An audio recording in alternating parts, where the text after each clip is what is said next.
گفتار اور کردار۔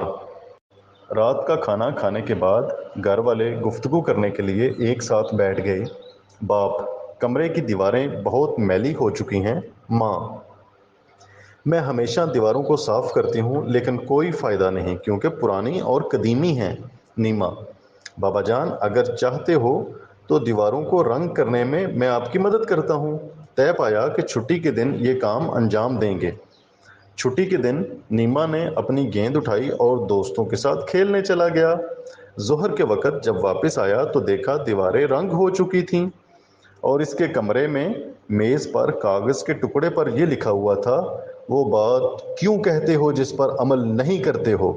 اے خدا، کس نے نیما کے لیے یہ لکھ چھوڑا ہے؟ وہ بچہ بہت پریشان ہوا کہ یہ اتنی سخت تنقید میرے اوپر کس نے کی ہے، اور ساتھ ہی اسے اپنی غلطی کا بھی احساس ہو چکا تھا۔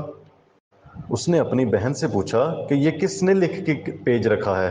انہوں نے یہ تو نہیں بتایا کہ کس نے لکھا ہے پیج، البتہ یہ بتا دیا کہ یہ بات سورۃ صف آیت نمبر 2 قرآن پاک میں ہے۔ ترجمہ: وہ بات کیوں کہتے ہو جس پر عمل نہیں کرتے؟